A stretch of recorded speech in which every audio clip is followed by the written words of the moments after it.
Hello and welcome. This is Pallavi, and you are watching Indian Masterminds. Again, I am with a super special cop today who created a lasting impact in his state during his 34 years of service. From initiatives like Shastra Se Shastra Tak and the Sagar model to establishing the cybercrime cell in Madhya Pradesh, his work has inspired many. We are talking about IPS officer Mr. Shailendra Srivastava. He has also chronicled his journey in the book Shackle the Storm, which is filled with many stories from his journey, whether it is the case of human sacrifice in a temple to a kidnapping plot orchestrated by associates of Dawood Ibrahim. He has solved various cases. So, without any delay, let's go straight to the man and hear about his journey. First of all, thank you so much, sir, for allowing me this opportunity and welcome to Indian Masterminds. You are welcome.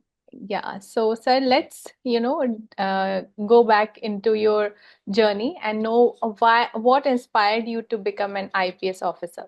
I had never decided to be a cop, Okay. but looking back, it feels like it was my destiny.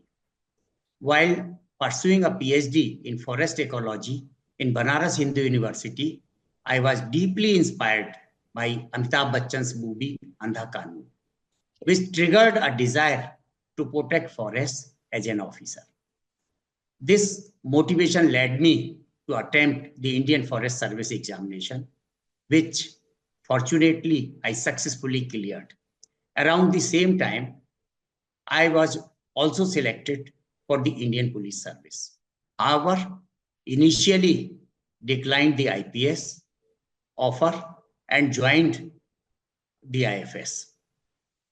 As I embarked on my IFS journey, my heart started wavering, and I found myself yearning for a career in police service. In a moment of deep reflection, I visited Sankat Mochan Hanuman Temple in Varanasi and prayed for guidance.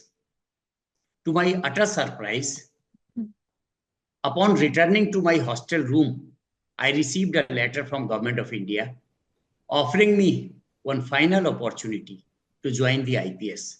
Taking this as a divine guidance, divine sign, I resigned from IFS, joined the National Police Academy for IPS training, and began my journey as a police officer. So you My served. life, Yes, sir, you were saying something. my life has been a series of transitions across diverse disciplines. I started as a bioscience student doing PhD from Banaras Hindu University in bioscience, then masters in computer applications, pursued an LLB, and recently earned a master's degree in astrology. Currently, I'm delving into courses on balancing cosmic energies, repositioning planets, and exploring the intricate interplay of free will and destiny.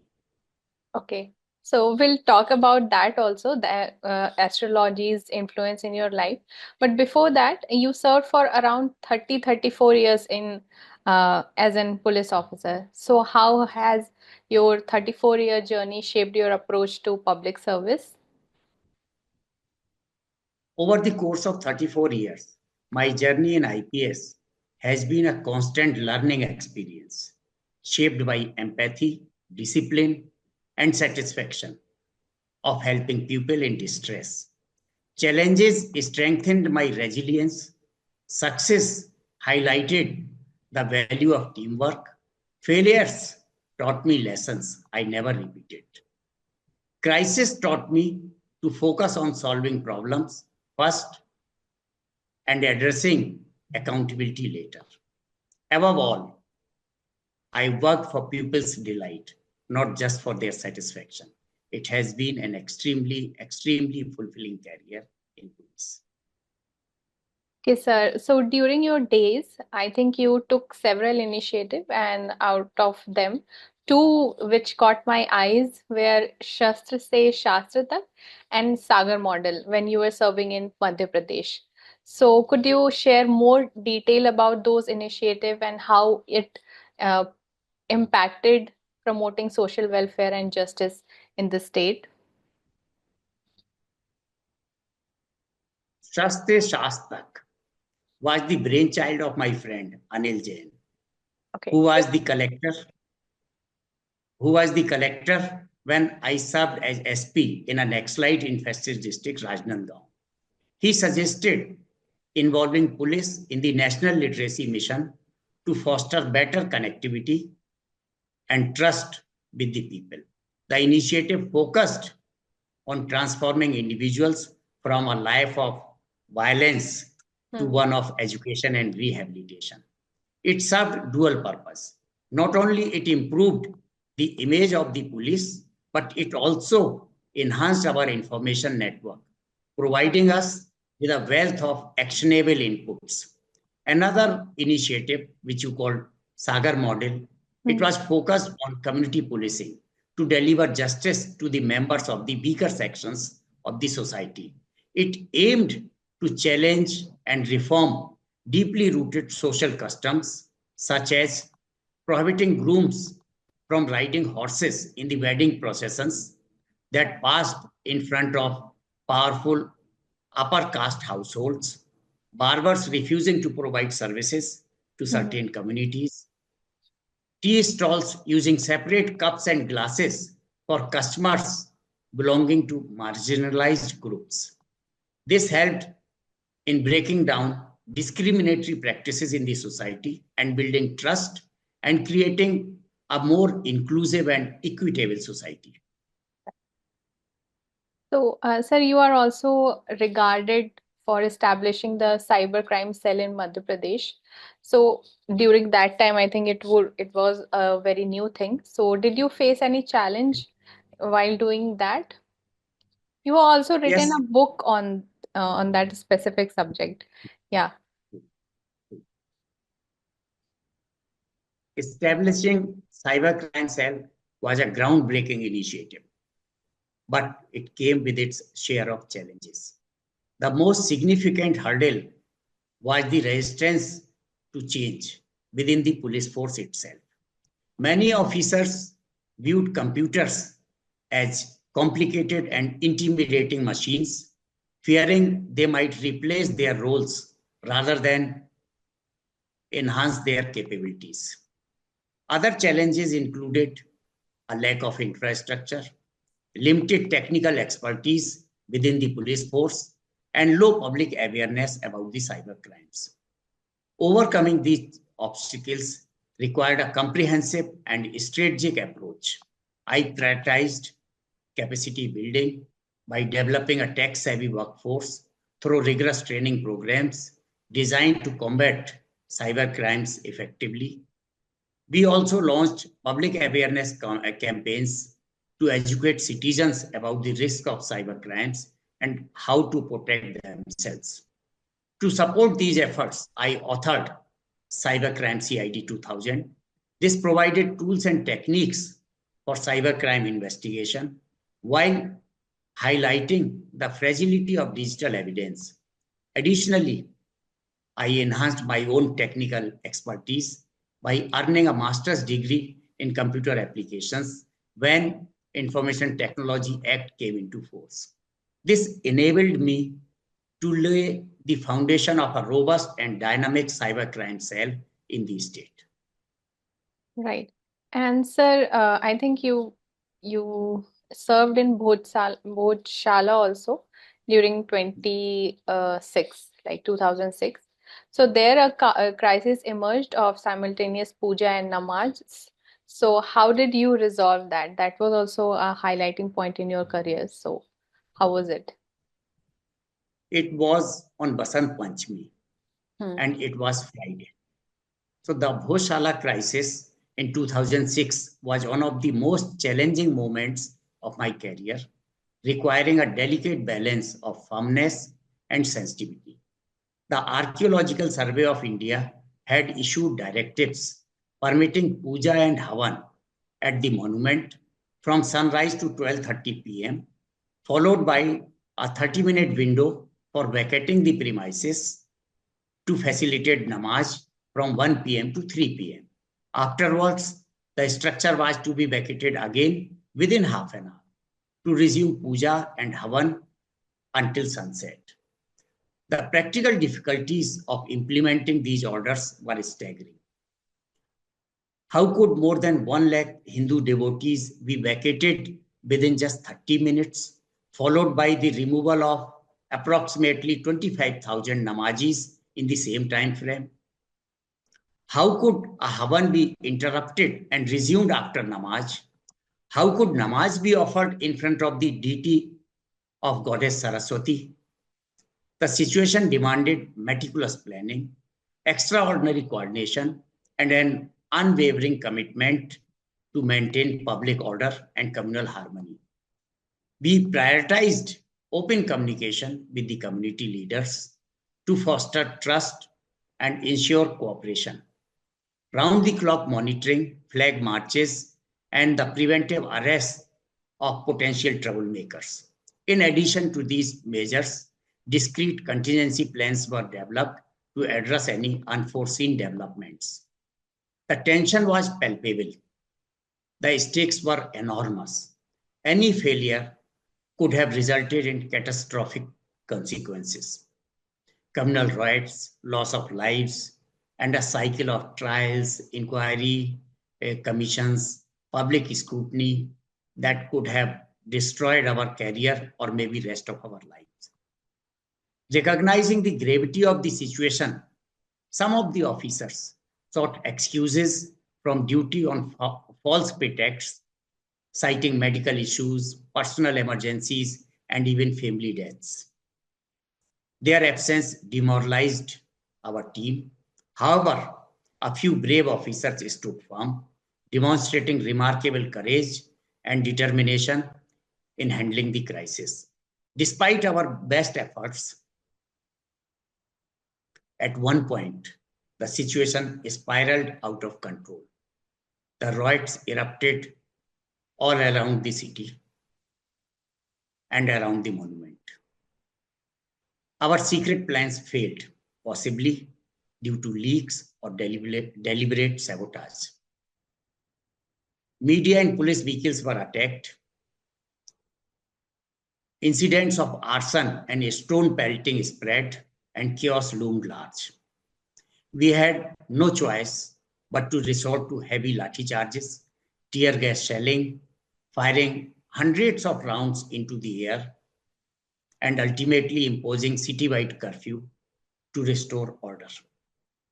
What ultimately saved the day was a combination of divine intervention and the relentless efforts of our team.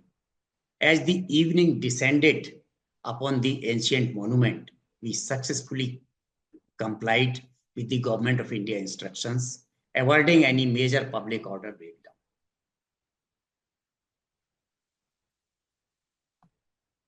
So that was obviously a great achievement of yours.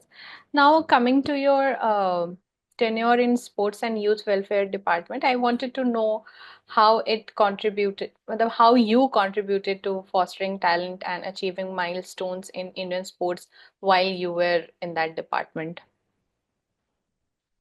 During my tenure, I focused on developing infrastructure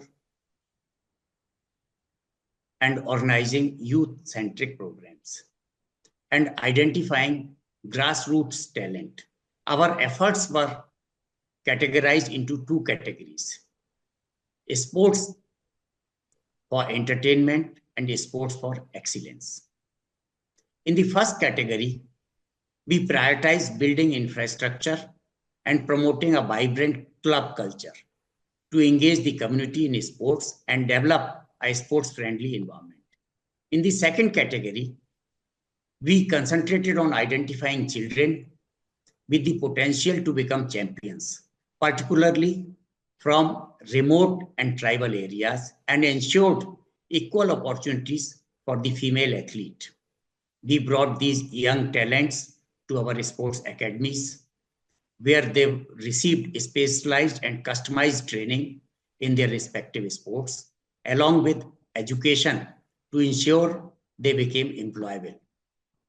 Our objective was to transform raw talent into champions. We were creating champions in the sports department, and we were highly successful in this endeavor. We secured national championships in multiple sports. We won hundreds of medals in international and world championships and earned a huge number of medals in national games and championships. To enhance performance, we introduced innovative ICT tools, information communication technology tools, to bring excellence in sports. One of our flagship campaign, Hum Chhuenge Asman, designed to foster excellence in sports, earned us the Government of India's e-governance award and Prime Minister's award for excellence in public administration. We adopted a holistic approach by integrating sports with education, skill development, and employment opportunities, creating a sustainable model for empowering youth, especially the girl child, through sports.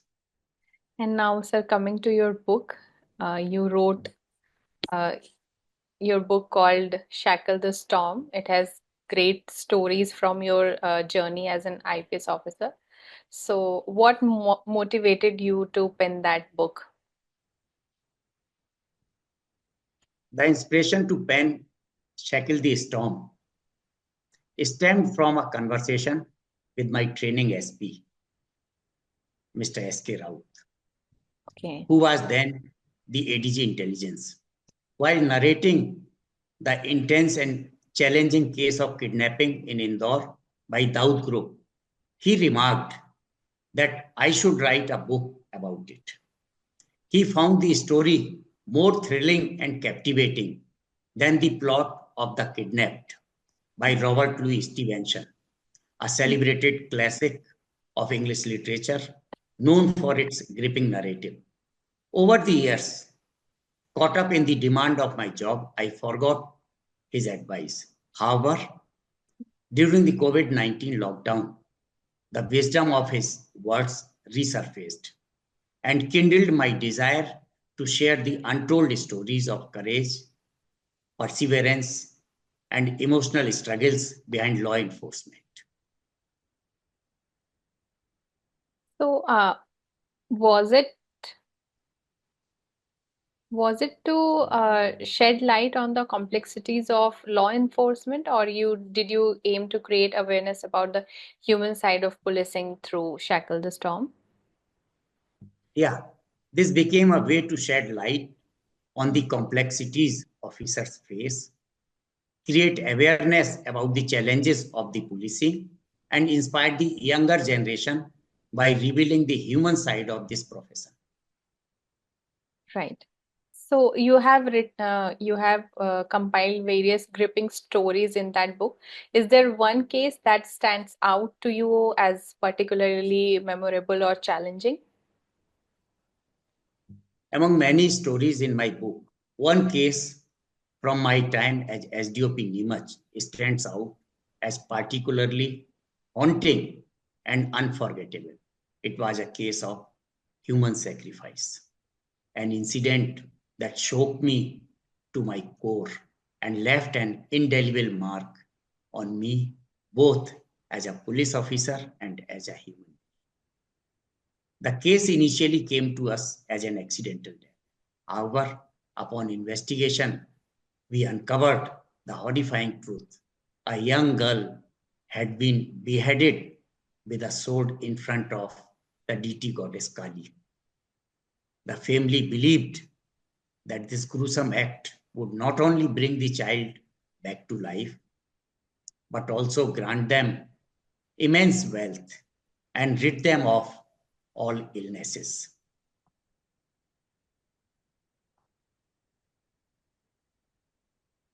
This incident reflected the grim realities of illiteracy, poverty, and the prevalence of unholy practices in the society those days. I still vividly remember the moment I inspected the scene. As I turned the child's body, which was lying face down, I found myself standing in a pool of blood. To my utter shock, as I lifted the body, the head remained on the ground and beheaded body was in my hands. That horrific moment was unlike anything I had ever experienced before. It was a sight that still sends shivers in my spine, down my spine. Okay, so many of the stories, such as the wrongful imprisonment of the innocent man or the fabricated gang rape allegations, which you have mentioned in the book, carry a significant emotional burden. So, how do law enforcement officers maintain professionalism while dealing with such emotionally charged situations? And how did you personally cope up with those challenges? Such cases are incredibly challenging and leave a long lasting mark on your mind and soul. In the case of allegedly innocent man, though it was painful, he wasn't entirely without fault. He Mhm. had engaged in an immoral conduct with an unknown woman after paying her a sum of money. He was in abbreviated state of mind, which further complicated the matter. As he was unsure of his own innocence, Mhm. believing the woman had filed a case against him after taking the money. The fabricated gang rape case, however, posed an even greater challenge due to its meticulous planning. The perpetrators had left behind substantial incriminating physical and electronic evidence, and an FIR was registered against unknown culprits with the intent of using the case to settle personal scores. It became one of the most complex investigations in my career,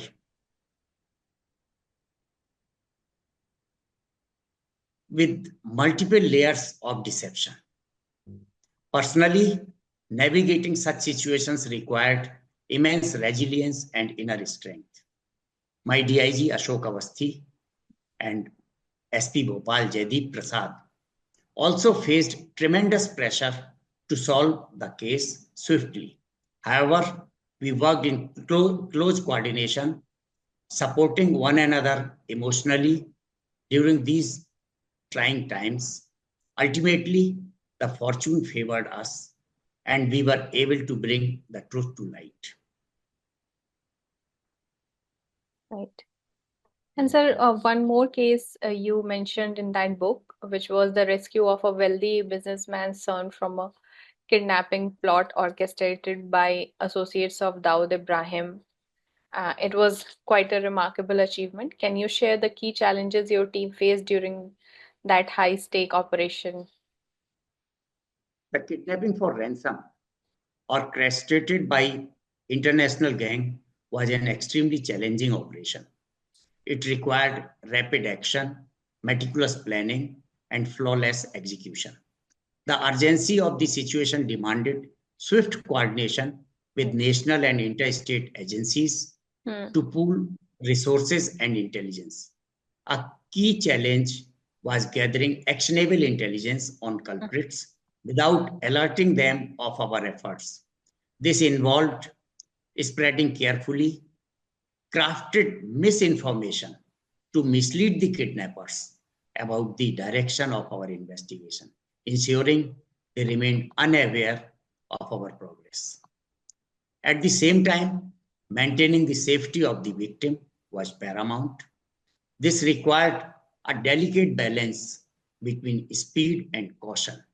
Counseling the victim's family was another critical aspect as they were under great distress. It was essential for the success of the operation to keep them informed, calm, and cooperative without divulging sensitive operational details. The Right. operation also relied heavily on technology for tracking and surveillance. Quick decision making under intense pressure was crucial. In the end, the success of the mission was rooted in the seamless collaboration of multiple agencies, the use of advanced tools, and the collective dedication of the team who worked tirelessly to safely rescue the kidnappee. Okay, and sir, lastly, since you have served so many years as a police officer, you have so much of experience. What message would you like to give to the younger generations who want to be a police officer or be a civil servant? Your question reminds me of my training SP, Mr. S.K. Raut, who gave, who gave me a lesson I have carried throughout my career. He taught me that life as a police officer or in any challenging profession will not be easy. There will be difficult times, even dark patches in your career. During such moments, instead of criticizing your destiny or succumbing to depression, you should focus on developing hobbies or learning something new. This passion will keep you happy and healthy, providing a positive outlet to navigate testing times. Secondly, I always believed that you should always stand by what you believe is not only legally but also morally right, morally correct. Never compromise your principles, even if it means facing criticism or unceremonious transfers. As Albert Hoover's famous saying in John North Willie's, if you want to avoid criticism, say nothing, do nothing, and be nothing. But is that the kind of life you want? I firmly believe that the true measure of success is not external praise or a good position, but the ability to look at yourself in the mirror and see a good human being, a person you can respect and admire. Right. So, on that note, thank you so much, sir. We'll end our conversation. Thank you so much for your time. It was really nice having a chat with you. Thank you very much. So nice of you. So, this was Mr. Shailendra Srivastava. I hope you enjoyed our conversation. If you want to listen more such interesting conversations and know about the experiences of officers, then please like and subscribe our channel and press the bell icon to get instant alerts. Also, follow us on Instagram, Twitter, and all other social media platforms to get instant updates from bureaucracy. Till then, this is Pallavi signing off. Stay tuned, stay informed, and stay curious. Thank you for watching.